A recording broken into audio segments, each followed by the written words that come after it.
Hello and welcome to the American Library in Paris for Evenings with an Author sponsored by Grow at Annenberg. I'm Maisie and I work in development here at the library. Any of you here for the first time? Welcome, welcome, and welcome. You might not know this, but we are the largest English language lending library on the European continent. And can anybody guess what year we were founded in? Any guesses? No guesses. Are we 10 years old? Are we 50 years old? 1947? That's a good, I like that guess. 1947 is a smart guess. It's 1920. We were founded after World War I, but you were on the right track. So we're over 100 years old and we're still thriving. And in fact, we're about to expand our services, programs, and resources through our strategic plan, Vision 2027. You'll have some information about that on your seats. So it's a very exciting time for the library, so welcome. Tonight, we are so pleased to be hosting Cuban American artist and graphic novelist, Edel Rodriguez, in conversation with artist and multimedia educator, Maria Krasinski. They will be discussing Edel's new book, Worm, A Cuban American Odyssey. A few notes about tonight. The conversation will run for around 45 minutes, and then we'll open the floor to audience questions for 15 minutes. And if we have time, questions from our Zoom audience. Hello, Zoom audience. I'll tell you a bit more about our speakers. So Edel Rodriguez was born in Havana, Cuba, in 1971. In 1980, Edel and his family boarded a boat and left for America during the Mariel boat lift. I will skip forward through time. He graduated with honors in painting from Pratt and has gone on to create artwork for numerous clients, including the New York Times, Time Magazine, The New Yorker, and Worm is his first graphic novel. Maria Krasinski is an artist, designer, and the managing director of News Decoder, a youth media literacy platform. She's also the illustrator of several books, including my favorite, Art Hiding in Paris. And fun fact, Maria appeared on Jeopardy, where she placed second, but to a very strong contender. So can we please have a big round of applause for our authors? Thank you. Thank you, Maisie, and welcome, Edel. It's really great to be back here at the American Library in Paris. I think you were here earlier this week already, huh? Yeah, I think I did some things here. I don't know. I've been doing a lot of things all week. I can't remember. I was going to say, I had a glimpse at some of your schedule. You've had quite a whirlwind tour of France thus far. Festival America, it seemed like you were doing a panel every other session, lots of signings on a book tour. Did anyone catch Festival America events? People here. So, is your head spinning? How are you feeling? Oh, I'm fine. You're good? You're good. Totally fine. How's your French? It's gotten a little bit better, but my wife has helped me along. She speaks fairly good French. Excellent. Well, before we dig into your incredible book, I want to, since we're in Paris, we're in this great library, I want to talk about one of your first experiences of Paris, or maybe non-experience, in that I read an interview you did, I think last year, with a magazine about an art competition you won in high school with, I think it was the French Consulate or French Cultural Center. Yes. And you won the contest, and the prize was a trip to Paris, but you turned it down. Well, my father said, "Are you crazy? We're not going to Paris." This was in 1988, and I was in high school. I was about 17 years old, I think.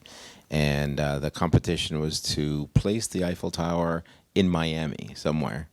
And I did this large painting where I put it at the beach with sunbathers around and all this.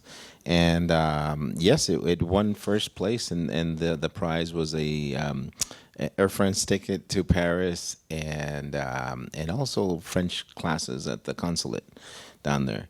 And when my parents were at the event where I won and everything, and they were there holding the tickets and everything. But my father's like, "No, we're not going to Paris. This is crazy. I don't know French. I don't know what to do there. We don't have money for any of those hotels, etc." It was a ticket for me and another for my teacher, and my teacher said, "Look, if your father's not going, I'll buy you the ticket. I'll go with my husband." So we did that, and I didn't go. And the funny thing is that the next year they did it again, and I won again. And I just went directly to my art teacher. And I'm like, all right, give me the money. I didn't even deal with my father. It's just, it was a different time and different place. But, so I really, I regretted it then. Eventually, the dream of coming to Paris happened in 1992. Then I went back in 96. We got engaged here in 96, right? Okay, good, I got it right. Good memory. And now to come back here, I think to me, having studied as an artist and been here so many times, sketching and drawing all through Paris, and my fascination with French artists, this is like the top. This is the top of the heap to come to Paris and show my work here. So I'm very excited. This is the spot. Well, which brings us to your latest work of art, or actually maybe not latest. You seem quite prolific in all the work that you do, Worm. Well, first, can you just tell us about the title? What or who is a worm? Worm is, in English, is the word, which in Spanish is gusano. So in Spanish or in Cuba, when you were against the revolution, anyone that was against the revolution or didn't want to participate or wanted to leave the country, they were called worms. And it was a word that was used by Fidel Castro first in the 1960s. He used it in a speech where he says, the worms, the parasites, you will be confronted by men, not little boys. And then that word worm got into the vocabulary of Cubans, and eventually is the word that was used in protests. These groups of protesters that were sent to people's houses to attack them or to protest in front of their house if they wanted to leave the country, and they would hold it up on billboards, and they would yell at people, "Worm, get out of here! We don't need you." So I felt that it was a word that was so strong, and that it made an impact on our family. But at the same time, you take a little bit of pride in it. And there are many people that left Cuba, and even some that are Cuban now, that say, yeah, I'm a worm, I'm a gusano, yeah, I'm against this. So I wanted to juxtapose that very strong word with this image of a boy dressed in his Cuban pioneer school uniform, who had done everything right, hadn't done anything at all, just, his parents wanted to take him out of there, and he was still called a worm by the revolution. And that kind of juxtaposition is, I think, such a strong theme throughout the book, where it is a rich history book on its own. This isn't just some pictures with a few words on it. It's really a balance between the image and the text. And the first chapters especially really share that history, and especially for an American audience, where so much was censored, or we only had kind of a one-sided perspective coming in. There's so much to dig into there, but at the same time, it's the story of a boy. It's a family story. It's your memoir, and so the book really goes, I think, has such a nice balance between those two perspectives. And so the first 10 chapters or so are really about your childhood growing up there. So I wonder, can you sort of paint the scene, so to speak, no pun intended, on what it was like growing up? Yeah, I wanted to show the world, or the reader, what an immigrant's life is really like in their home, in their what they left. I wanted to for people to read it and understand what an immigrant leaves behind, not just what they want. So nowadays, we always talk about immigrants as they want this, they want that, they're here to take this, and you never talk about what they left behind. So I spent a lot of time describing what we left, which was a very happy people. We were happy, even though we are politically oppressed. We still danced, had fun. I spent a lot of time in the countryside with my best friends, hunting birds and playing games, and just living a joyful life of a child. But at the same time, there were moments where, I wanted that to come across in the story, where you're having a good time and all of a sudden something happens. You're having a good time and then your grandmother says, shh, be quiet. And that silence, when you're 6 years old and that happens, your grandmother, who's always very excited and talking loud and says, quiet, and everybody stops and looks out the window. It's like, he's there, that guy's there. And it's usually the neighbor that's listening to you who works for the Communist Party. So I wanted to catch those tense moments between happiness and intensity. There's a chapter on when I, got a foot infection and the difficulties in trying to find medicine in a place like that when there were so many shortages. Hoping that when the reader will understand better what immigrants go through to leave their country. I think that duality of experience is really well expressed through your parents and your father, Tato, who we get to know quite a bit early on, and your mother as well, Cora, who joined, they were not necessarily for Castro and his party, but joined the Communist Party to kind of be from the inside. And your father ran a photography studio from your home, but also kind of being aware of what was going on. Right. So I'm curious, how much of that trickled down to you in any way? Was that visible at all to you, how your parents were kind of striding the line a bit? What do you mean by that? If they're not necessarily supporting, but they can't say that outright because there are spies everywhere. Oh, right. I just got emotional there. You said Tato and Cora in Paris. Oh my God. I got emotional reading this book. So I got distracted. So how they sort of that balance. They did things. I mean, this was through interviews. Actually, I didn't know a lot of this stuff. So I interviewed my parents actually about 10 years ago, and I would ask them questions. And usually when we're as a family, they don't get into that much information. But when I put them in the room with a camera, then they really let out a lot of details. And one of the things she says is that she came up with this idea to act like she was part of the revolution and volunteer to be the head of the CDR, which is the Communist Party on the block. So that people wouldn't put eyes on them. They would just kind of go, oh, no, they're okay. And they went through it. My father participated in events where he would read Fidel Castro's speeches to a room like this. Everybody would clap, and then they would go home and go, okay, yeah, that went well. Because if you didn't do that, then the people from the town would start wondering, well, why? What's wrong with you? Why aren't you with this?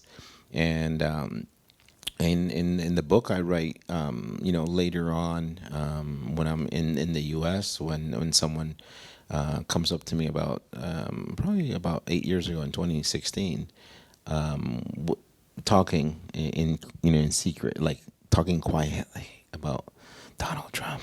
I like the work that you're doing.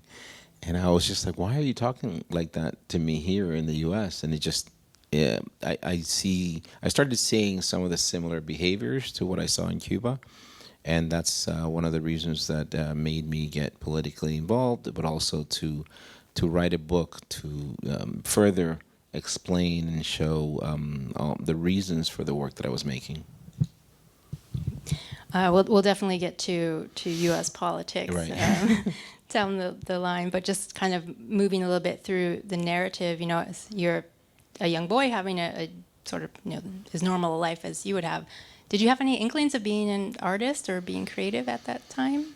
Not really. I mean, I was doing it, but I didn't really understand what that was. I never went to any art museums in Cuba at all. So I was just, occasionally I would draw, and I would make a lot of things. We mostly made our own toys in Cuba, all the kids on the block. So because you had one day a year where you would get, they would ration toys. So the rest of the year we were just being creative. So I think I naturally, from the time I was very young, I started using my hands, and I think that influence affected me later on, and I feel very comfortable building things, and I think that had something to do with it. Well, speaking of getting emotional, I got emotional a little bit too at certain points in this book, which is just a testament to your storytelling and the visuals. And, you know, as we move around page 100 or so is when we start to get to the boat lift and the plan for leaving. And there are some scenes that really stand out to me. And again, I keep coming back to your parents, because maybe it's because I'm maybe about their age as they were then, just thinking what that experience would have been like. And there's a great scene where your parents are sitting in their car in the old Chevrolet talking about the plan, are we going to do this? And they're out in a field, and it feels very cinematic, and the whispering. There's another scene once you do, so after you've committed to leaving and the government knows you're leaving, you were sent to a detention camp before you were allowed to leave. Right. That's right? Yes. El Mosquito. Yes. And It's a good name for a camp. Right, yeah, pretty much, right? They nailed it. Mosquito or cockroach, that's perfect. And there's this scene, I think when you first arrive, when your parents are split up and they have to go and be searched. Right. And you're with your mother, and she goes through this sort of dehumanizing strip search, because they're searching for anything she might be smuggling in. And you feel just the indignity of it, but then you also see her toughness and cunning, because she is hiding a letter from a neighbor through that. And then the next scene, you see your father, and he's being searched and goes through a metal detector. Then at the same time, you are like, that's a metal detector. How does it work? I want to try it. Search me like my papa. Yeah. Which kind of goes back to what I was saying before. Like, did you have any idea what was happening in that moment? No, it's you see everything. When you're a child, you see everything as kind of a new thing, a new experience. I mean, I loved playing soldier, and all of a sudden I'm surrounded by soldiers with machine guns, you know, and I thought, oh, this is kind of cool. I didn't think that much of it until something happened, and until I started seeing the violence and the dogs attacking people. Then of course, I got very scared. But there isn't, you know, I think you spend a lot of time kind of tuning things out, tuning out what's happening. And I remember that I was trying to figure out, like, what was my sister doing this whole time? And we didn't really have many conversations, my sister and I. And she was just kind of a bit in shock and off to her on her own, usually sleeping in a corner, waiting for time to go by, and you're just kind of compressed, waiting for something. It's very tense because you don't know what's going to happen when your life is put completely in someone else's hands. You shut down. You don't understand what's going to happen next. You don't know what's going to happen next. So you're just like, I hope it's going to be okay. You know, I hope are they going to call our name? That was the biggest tension that we had is when that guy gets up to call. He has folders. When he puts up a folder, is that going to be our vote? And then he goes and he calls another vote, and you're like, oh, it's not us. And that waiting, that tension is very difficult. So you're not really focusing on anything else. You're just hoping that you'd be the next boat to get out. And can you tell us a little bit more, for those who haven't read the book, about when your name was called and you got on to the Nature Boy? Is that the... Yes. We had been waiting so long that finally, when the soldier or the lieutenant called our boat, my father just started running all over the camp, getting everyone. Because they say, okay, your boat's ready, but if you don't get everyone here in 5 minutes, you lose your turn. We got to keep this moving. So my dad starts running through the camp, screaming at everybody to get in line. And then he finds me in the field playing baseball with my new buddies. And he starts yelling, Edel, come on, the boat's here. I'm like, why now? We're playing, I got buddies, I'm playing, I don't want to go, you know, like a kid would. And then he finally grabs me and pulls me and says, come on, we're leaving, you know, to America, let's go. And then there was a rush to finally get on the bus, and then the bus drives maybe about 4 or 5 kilometers to the port of Mariel, and there I see my cousins on the boat who came to pick us up. I run towards them. We all run towards that boat, and we're finally in there, and we start eating because they had food for us. But within, about an hour or so, another boat shows up with people that we don't recognize, and it ends up they were prisoners and prostitutes and people from insane asylums who Castro was trying to get out of the island. And he shows up with this bus and says, if you don't take these people, you are not taking any of your family members, to my cousin and another boat captain that was there. So they loaded up those people into the boat. Then another hour later, another bus shows up. And I think in the end it was about 90 people, 90 to 100 people that were on this 68-foot boat. And the concern became, could this sink? Because there were so many people on board. So they started talking about balancing the weight and all of these things. And also that you had people that had just left a prison, prisoners roaming around. Just they've been in prison for 10, 20 years, who knows. And my father was very concerned about that. So he's the one that sort of got on top of the boat and started began to tell people, look, our only goal is to get to America, get to freedom, behave. We only got, 12 hours maybe on this boat, so please. And fortunately, nothing happened on the boat that night. And we sailed safely. There were many people in that boat lift that didn't survive, that died at sea because they went out and they were caught in storms. You watch the news, you know what's happening in the Caribbean. The hurricanes coming in and out all the time, other storms. So there were many deaths in that boat lift, and that's part of the risk that my parents take. My parents were just like you guys; they were just regular people with a couple of kids, and they decided to get on a boat. And whenever I see these boats in the Mediterranean and I see a family, I see my family. These are just regular people who didn't want their kids, imprisoned or jailed or killed in wherever they're coming from, and they decided this risk is more important, is worth taking. And when you get to that point, you really have to try to understand why. Which you have a kind of the coda at the end of the book that is a conversation with your father, kind of getting more at the why. I don't want to spoil that. No, for the readers. Don't do that. No spoilers here. But yeah, it sort of makes you think about, when we're kids, you see your parents. It's my parent. It's the one who feeds me and takes care of me and does everything. But eventually, we sort of reach this point in life where you realize your parents are people too, and the things they had to go through. And it's happened more as I've gotten older. I'm now, I'm 10 years older now than when my father did this. My mother, I think, was 30, around there, 31. And so it was very young. And when you have your own kids, I have, my own daughters, and I live in a house with all my things.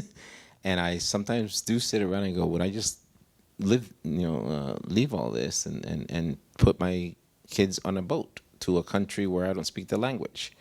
So when you actually make it about yourself, then you go, wow, this is really, something has to be scaring you enough that you need to get to change your life. It's happening in too many places in the world right now where people are having to make that decision when they were mostly living a very peaceful life before. Exactly. That's the thing, is when you dig down, most people do not want to be going through these arduous, dangerous journeys. Right. It's, they're fleeing something. It's so bad. It's bad enough that they're willing to put themselves and families at risk. Yeah. And when that happens, you have to respect it and give them, listen and give them the time of day and respect that they deserve. Exactly. So you arrive in Miami, and you have family in Miami, which allows you, I think, to be sort of among the lucky ones, at least in terms of your arrival, where others on the boat maybe did not have quite such a smooth transition. Can you tell us a little bit about what that was like, your first arrival in the U.S.? My first arrival in the U.S., what I really noticed was the bright lights. Everything's very well lit. The food, there was food everywhere, especially at the we were at the detention center, so we were giving a lot of things and a lot of new things like toothpaste packages and soaps and all these things that were. It was all very confusing. And when I first got off the boat, I was given an apple and I didn't know how to eat it. That was one of the memories that I have from that. And then finally, when we're put on several camps here in Florida, we were eventually released, and it was to live with my aunt, who already had 6 people. She was a family of 6, and she added us 4 plus another sister's family of 4. So it was 14 people living in a house, for about 3 months. And then suddenly, what do you do with these kids? You have to put them in school. So I spent about the first 2 months in the United States not really knowing anything that was going on. I just went to this school and I just sat in class and I went home at the end of the day, but I didn't know what was happening because the teachers were just speaking English. So it meant nothing to me. And whenever I needed to, that's the first time I remember where drawing actually became useful.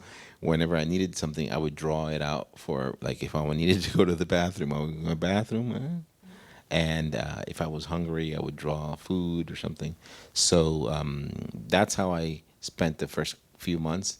Then that fall, I started in a school that was all refugees. So all Cuban refugees from the boat lift. The government got itself together and created a place where we could go, and then we were all speaking Spanish, and the teachers spoke Spanish. So we began to learn, math, science, and also English, taught by a Spanish-speaking teacher. And then within 2 years, I had learned enough English and knew enough that I went into a regular English-speaking class, and I beat all of them in the spelling bee. So support refugees, and you never know what could happen. And I think I maybe heard you. Maybe it was at Festival America, you said that arriving in Miami was not really culture shock because there's so many Cubans there already. You're speaking Spanish. Yeah. It wasn't. It was like Cuba Part 2. It didn't feel like a completely new place. We were still eating the same food mostly. My mom's still cooking the same Cuban food. That doesn't change. And I did come over with a few cousins that were also on the boat, so we hung out and we did things together. So it wasn't that drastic of a change. I think my life mostly changed drastically when I went to New York City, and it was a very different place. So you end up in New York, going to Pratt Institute, studying art, and I want to jump ahead, I guess, a little bit too. So you graduate from Pratt, and I want to talk about Time magazine, which has been kind of a thread through the book and your career and life. I read also in high school you won a contest with Time magazine, and then after you graduated, you're looking for a job, trying to stay in New York, and one of your professors had said, hey, if you need a job, call up my husband at Time magazine, which is how you know it's the 90s, because you could call somebody and just get a job. That's true. That does not really happen anymore. And it's mid-90s, I think, and there's another kind of crisis happening with Cuba where more people are arriving on rafts, and you get put on the project to kind of build some designs for that. But then you also have this experience going through the archives of photos and seeing how Time covered the Mariel boat lift. And I had chills reading this. It's a truly incredible story and sort of crazy coincidence. So can you tell us who else was on the boat with you? Oh, yeah. I went to the library like this and just... it was just curiosity. I think the one thing that I do have is curiosity, and I always encourage that in my students because it can lead you in many different ways. So I saw that they had written an article about the boat lift, and at the end of that article is a little box where it's a first-person account by a journalist who starts off with, I was covering the story in Cuba. The government didn't want us there anymore, so they put us on this boat. And I sailed at night. The refugees were doing this and that, and the name of the boat was Nature Boy, and Nature Boy was the name of my boat. So once I got to that line, I just freaked out. I grabbed the magazine. I didn't even check it out or anything. I just ran to the art department like an idiot. Just, guys, you were on my boat. Someone on here, and they were really excited, and they ran over to the news desk, and they say, that's, I can't remember his name right now, but that's such and such. He's currently the Denver desk, correspondent. So they called him, and then all of a sudden I'm talking to him, and he's like, yeah, I remember that. Yeah, I remember that night. We were on that boat together, etc. And he wrote the story. So they found that story so interesting that they decided to do a photo shoot with me to do a little article in the magazine. Isn't it crazy that this refugee kid is now working at Time, traveled with one of our correspondents. As they're doing the photo shoot in front of the Statue of Liberty, they got a photographer that was also Cuban American, so we have some rapport.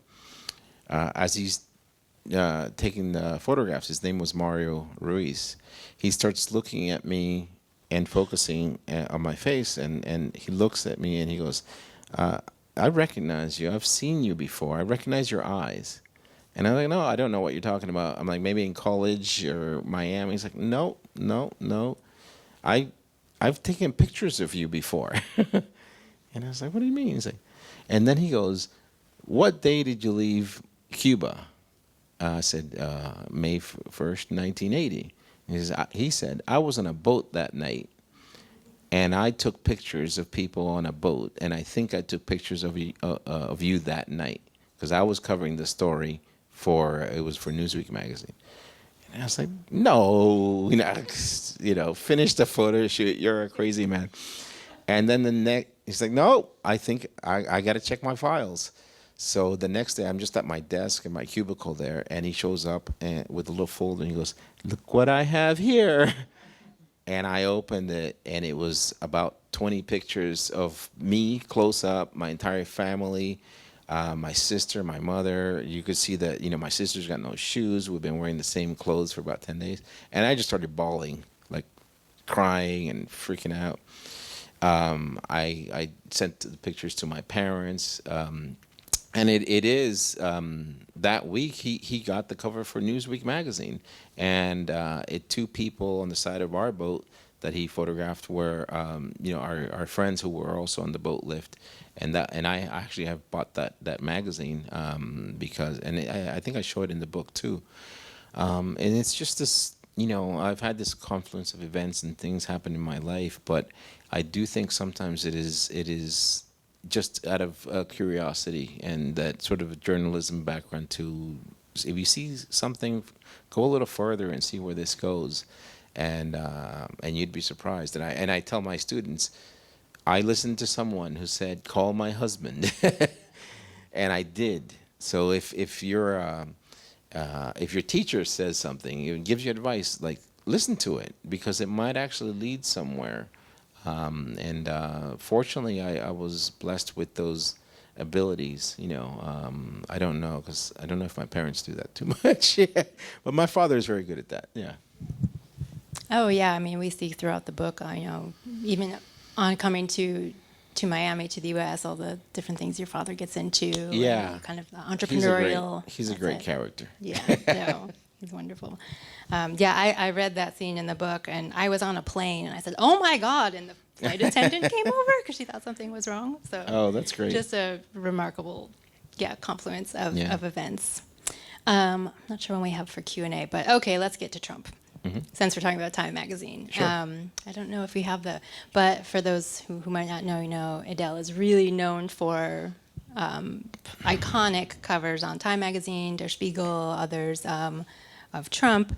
And from what I read is that the January 6th insurrection happened right about when you were finishing this book, so you were able to add that. And as I was reading, it's such a striking sort of visual bookend from where the book, there we go, from where the book begins with these rallies and protests around Castro and the revolution and these crowds and speeches, and then you see the same thing at the end with Trump.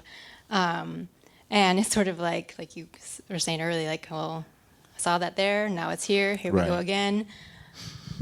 Are you exhausted? Like, what keeps you going to make this kind of political art? You know, that was 8 years ago that those covers happened. I mean, at that time, I there was a spark because I sensed that no one was paying attention to it the way I was paying attention to it. I think people looked at it and go, "This is weird," you know. Oh, he's kind of funny, or he's odd. And I saw it as more, no, this guy is really dangerous. This is what I've heard before. When he said the press is the enemy of the people, I've never heard an American president say that, right? And that those words were what Castro would say, that la prensa, we don't need press. Why do we need press in Cuba? He would say, elections. Castro's known as, we don't need elections. Everything's fine, you know. And so when Trump started denying, you know, the idea that elections are important, or picking on immigrants, or Trump would point at someone in the crowd and go, beat them, hit them harder. That's what happened in Cuba. So I felt like I had a unique point of view, and I began making my work so I could hopefully influence the media to change the way they were covering him. They were covering him in a very kind of respectful way, or also thinking it was funny, and I felt it was much more dangerous. So I used the internet to get that work out, and eventually, about 6 months later, I got a call from Time Magazine, and they were watching what I was doing, and they liked it, and they wanted to create a cover like that. It's very difficult to get a magazine to do that, to publish something so strong, especially in the middle of an election cycle, because we've always covered candidates in sort of like very neutral ways. We don't want to, pick one side, etc. But you can't both side fascism. You know, it is what it is, and I think it's important to be strong, face it, deal with it, and that's why I started this campaign back then. I continued it all through his presidency for 4 years. Almost every other day I was making something. I've done about 400 illustrations on the topic, and about 25 covers. And I see that those covers are basically, I've denied him 20 covers where they put his face somewhere looking presidential. These covers are not going to be up on his wall to get more credibility. He doesn't want people to see them. That was, up until 2020. Then the insurrection happened, which it's one of the most, it's a day that something like that had never happened in the United States. The fact that it happened is shocking. And the fact that the person that caused that or did that is now running for president again is insane. When I finished in 2020, I thought that was it, and I was like, I won, yeah. and I put out of my mind that he could come back again, because I never really thought that I for some reason I thought it had to be consecutive. I forgot Grover Cleveland, and he decides to come back again, and now I'm making work, but I'm also about it, but I'm also thinking, like, why am I doing this? Why do I have to do this again? You know what he's capable of. Why do I have to be out here warning you again, America? I've actually done things a bit more that are supporting Kamala, because I think she's our main way to confront what's happening in America right now. And earlier this year in April, you were part of a panel discussion here at the library. You were up on the screen here. I was in the audience. I was over there. And you there was a lot of discussion about that, and I think you even admonished the media for not calling a lie, and that we're kind of feeding into that. Right. The topic was journalists look at what's ahead. And a lot has changed since April. Biden was still the candidate then. Right. So how do you think the media has done since that time? I think, they try, but it's almost like trying to stop there's a giant hose of something coming, and you put a little hole in it, and there's a lot of stuff coming at you.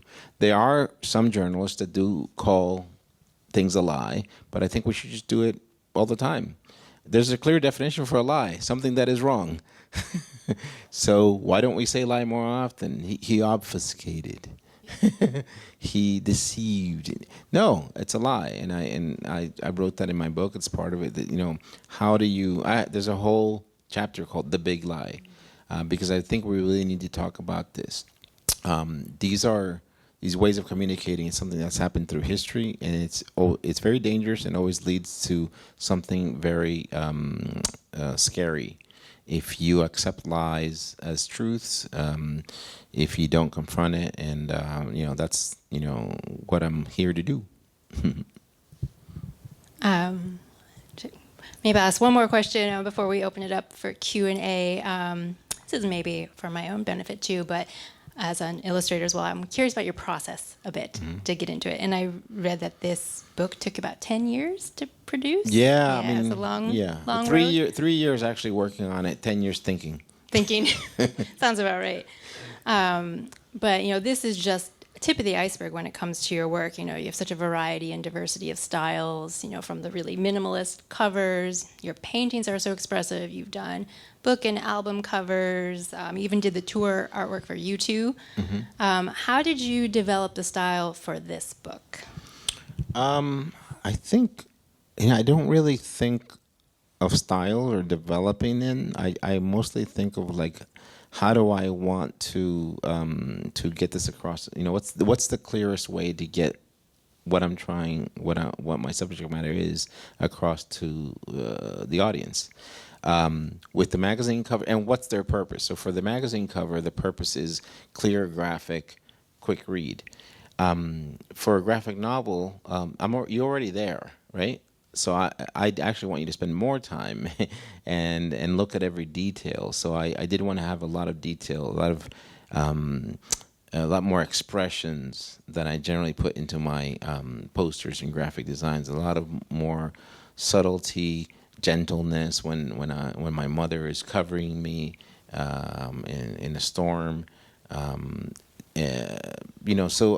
Because I think these are things that the reader likely hasn't experienced, right? So the more I show, the better they'll understand where I was, where I'm coming from. So it was actually about that, about adding much more detail. And in terms of the colors, it was just simplicity. I feel that with graphic novels, if by leaving the color palette, having a small color palette, it's just easier to follow the story. You've created kind of a world, where the reader can live in, and that was it. And there are hints of revolutionary type graphics throughout. It's sort of taking something and you tried to you called us worms. Well, I'm going to take your styles and I'm going to put them in my book to go back at you with the tools you try to subjugate us, which is a very common thing for people that are victims. They take over, like taking the word worm, etc. So, can we please have a big round of applause? And thank you, Maria and Edel, thank you for taking us on that journey with you. Thank you. And I'm sure books will be for sale after. I think we all want to go on that journey in depth. And also it was a great testament to archives and the treasures that can be found in places like this. Yes, definitely. Yeah. We'll open it up to questions now from the audience. I'll bring you the mic. All the things you did about Donald Trump, was there ever any kind of comment, reprisal? He's not known for being kind to his enemies. No, and there wasn't, other than his followers, people that my email was posted on Breitbart, which is a very right-wing website, and immediately I started getting a lot of really nasty semi-threats, and comments online, but nothing direct from the government, which I like. I mean, it's one of the things that I do with my work is I want to show people in other countries that you can still do this in the United States. I would be in jail in Cuba right now if I was doing anything like this about the dictatorship there, or in Iran, or in North Korea. So one of the things that I try to do is give people some hope that if you see me still not in jail, things are not so bad yet, And I have a scene in the book where I'm pulled over by some undercover cops in Manhattan as I'm putting up some posters, and once they've sensed that I'm not a danger, that I was just putting up posters, they said, "Don't do this anymore," and then they asked me for a copy of the poster because they liked it. And it's the one where Trump is beheading the Statue of Liberty, and these guys were like, "This is so funny. This is oh my God, this image is so good. Can we have it?" And I was just like in shock. I'm like, "Sure, man, here you go." And then they asked if I could sign it for them because they wanted to put it up at the precinct at a police station. And I was just like, okay, this is not a dictatorship. These are dudes just like having fun, and they're doing their job. But dictatorship and tyranny is just another level where everybody's on board, and that hasn't happened in the United States yet. And because, fortunately, there are a lot of us that are not with the situation, a lot of lawyers, a lot of judges, election workers, librarians that are not they're not really into the idea of a dictatorship in America. So I think it's going to be very hard for it to actually function the way some people would like it to.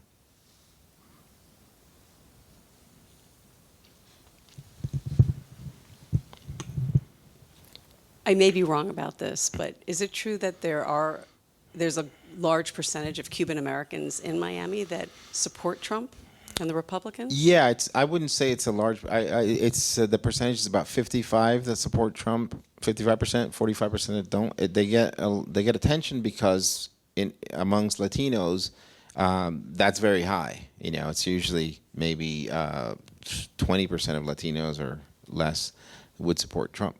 There's a few reasons for that. One of the reasons is they escaped a communist socialist country, right? And once they come to America, they don't want to hear the word socialism or democratic socialism. That's bad branding on the Democrats' part. And number two is that the Democrats don't really put that much energy to getting their vote because they think, oh, they've lost them already. And number three is there's a lot of racism and misogyny and machismo in that community. I grew up around all of that. There was racism in Cuba. There's racism in the Cuban community, mostly because we think of ourselves as white people, and we function as white people. The idea that we're a person of color just because we arrived in the United States, to many of us, is pretty ridiculous. But it's sort of an invention of American labeling. So our community is not that much different from Wisconsin, let's say. Our ancestors are from Spain and Europe, etc. We just ended up in Cuba. So all of those things, if you're like that, your candidate it likely will be Trump. But there are a lot like me, younger. I'm young. I just said I'm young. Younger people generally that are of a generation that came in the 80s or the 90s. They're more liberal than the generation that was there earlier.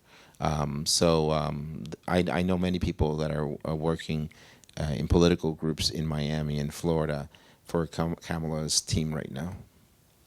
Yeah. And we have a question on Zoom. It's a two-part question. Okay. What advice would you give to young people or young graphic novelists getting into storytelling through art? And also, has Worm been published in Spanish? If so, how was it received? And if it wasn't published, why not? The advice I would give, it's actually advice that it was a teacher that I had, Mary Buckley. It was just a painting teacher, not a comics but her advice when I was worried about everything, she would say, Edel, just make the work. Everything else follows. So it is, stop worrying about what you're going to do with something when you haven't made it yet, right? So focus on the work, making the best work you can, especially in graphic novels. Tell stories that you think are unique. Don't read a comic book and go, I'm going to do that thing, because we've all read it. We all know the genres. So when you can come up with something unique or a unique point of view, maybe it's not your story, but it's someone else's story, say in your apartment building. Be curious, talk to people, get information, get stories that perhaps can become a fuller book. And it has not been published in Spanish yet. It came out a year ago. So the first country that's picking it up is France. But yeah, we're working on getting it published in Spanish, German, any other languages. I would love for it to be in Spanish. I think it's going to be very powerful. It would open it up to South America, Spain, and we're working on trying to find a publisher that will do it. And do you think there's something about the French culture that's more open to your story, and that's why the translation was picked up? I'm not sure. My editor is here. He would probably know better. If anything, I was told there by some people that they were surprised that it got picked up in France, because France has always kind of had a love for the revolution, and maybe that would make someone hesitant from buying it or publishing it. But it hasn't been like that at all. The people that I've met at the book festival and in other events, they were very excited to read it because they feel they don't have enough information about Cuba, that there's sort of a vacuum. They think of Cuba of old cars and palm trees, but they didn't know, and dancing, but they didn't know much about the society, and they really loved how much information was in this book, and telling a story that they had never heard before. We have time for one more question. Otherwise, I'll start interviewing the publisher. It's back to your question about process. How did you get the idea of focusing on just his teeth? Mm-hmm. I didn't really want to look at him. Most of the illustrations that I've done, I spend maybe 20 minutes on it, 30 minutes on it. I didn't want to spend 3 hours staring at a face and eyes and it's very distasteful. So I just went, how can I just do this as quickly and with as little investment as possible, and that it would communicate to someone. And I feel like once you remove the eyes and you just get more into the colors and the what someone stands for, then you're going to pay more attention to what that figure is doing and the subject matter. And once I did that, which I was kind of creating a brand, sort of I branded Trump, I can then do all sorts of things with it, like turning him into a puddle, because you already recognize the colors and you know what that means. A melting face.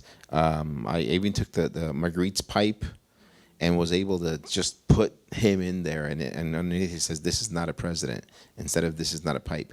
So it's using kind of shorthand, a shorthand that gets the point across without showing every little detail, and it's worked so far.